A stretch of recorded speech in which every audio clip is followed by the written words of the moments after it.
Good day. In this video, I'll be having a quick discussion of the Physarum polycephalum, aka the blob.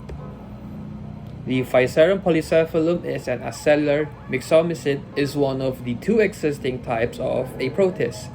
Develops as a vascular network of protoplasm connecting node-like sources of food in effort to solve multi-objective transport problems.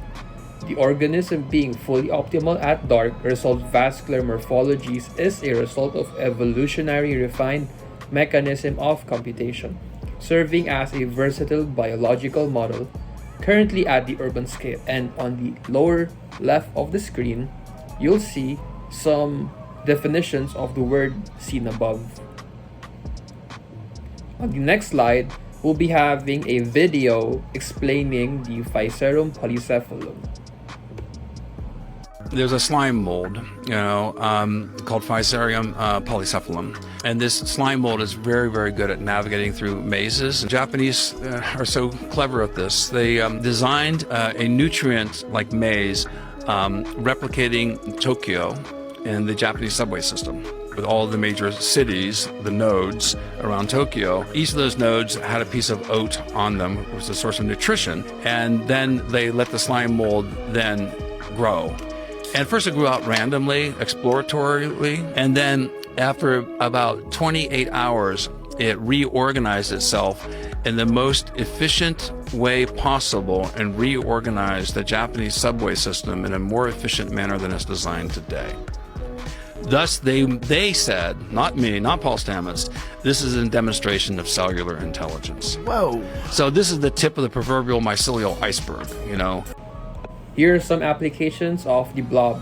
It was actually used as interior applications in the live screen, and in the Iberian Peninsula it was actually used for the urban networks. Another application is through art. Thinking with Slime Mold by Sarah Roberts is actually a glow-in-the-dark artwork using slime molds as the luminescent material. And on the right side, another form is studying how slime molds move based on a pattern by Officina Corpuscoli. Another experiment was dark matter recreated by slime mold simulation. NASA actually did a simulation outer space on how to detect slime molds, and they recreated a program, and it actually worked. It really gave a lot of details, so the nature of slime mold is really impressive on how two different things related with each other. And if you want to see the video, I'll be having the Canva link below. Another example here is from the computational design research by Lilia and Andrea. So the thing that they did here is actually superimpose Finsterwald map below the slime mold, and the slime mold recreated the Finsterwald in a unique geometric pattern. So they actually did the breakdown on the right side, which is they swarmed the cells, they did diffusion via limited aggregation, they studied the food consumption and the connection, they did repellent attacks, and they did network stabilization, and ended up with the picture you see on the left side. And here in this slide, you'll see the form finding that occurred after the process that they did. And on this slide, you'll see the 3D design that they've done using this setup. On this part, this is actually based from a TED Talk by Heather Barnett, actually done a few years ago. So what she did was she actually kept a pet slime mold. Oh, fun fact, slime molds actually could be kept as pets and they are not dangerous. So let's go back to the slide. If you look at the before pictures, you can see how the darker areas actually moves the slime mold, and the after pictures shows a lot of light areas where the slime mold actually just brings its nutrients and pushes it to another side, and it basically decides where to go next based on what it has on its body. In this slide, you will see the stages of the slime mold. We have two sets of stages here. On the left side, we have the biological stage. It's basically how the slime mold becomes a spore, goes out, becomes a mold, and reproduce, etc. On the right side, this is actually much more interesting because there's actually 3 types of growth from slime molds on this image. You can actually see the dendritic, polar parallel, and centripetal growths of the slime mold. In the initial foraging, the food networking, the densification, the retractification, and the sporangium. And now, this is the very big question that's actually alarming, because we've discussed before if the slime mold will work in the Philippines, because the slime mold experiments was actually done in countries that are quite cold. An example here is Japan, 16.6 degrees Celsius.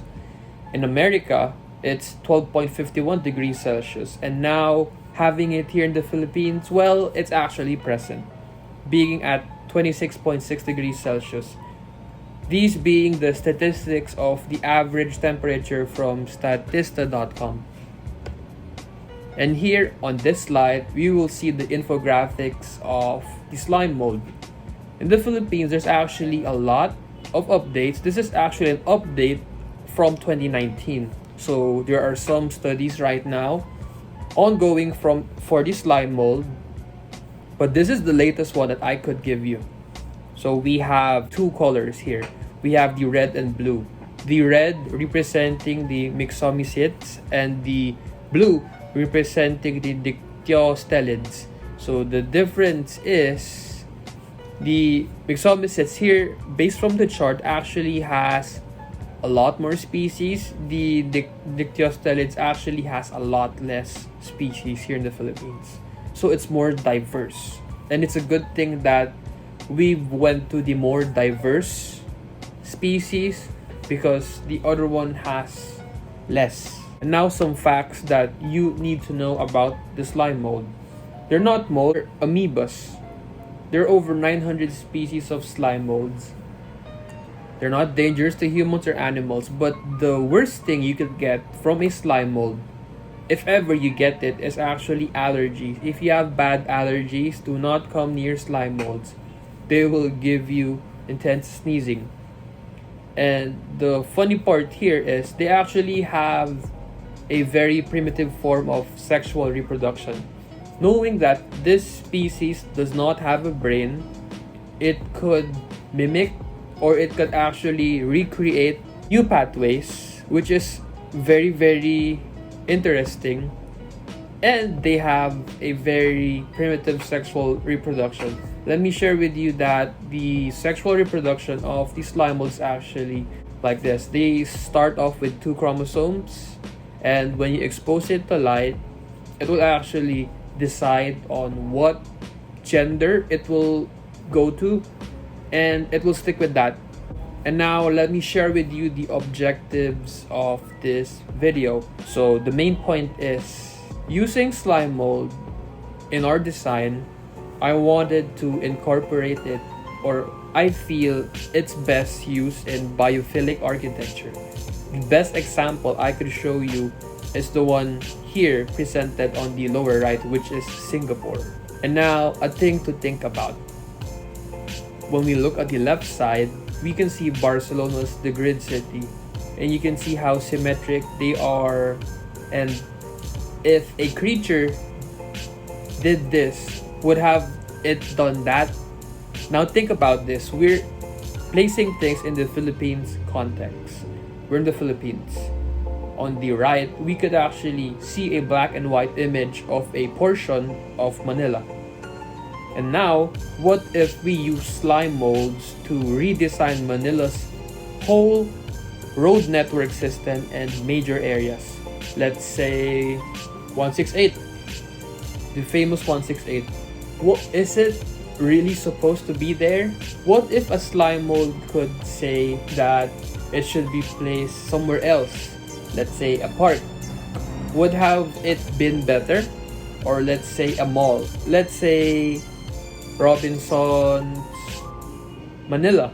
We have Robinson's Manila here. What if Robinson's Manila was placed elsewhere? What if we place it near the water? Would have it been a lot better?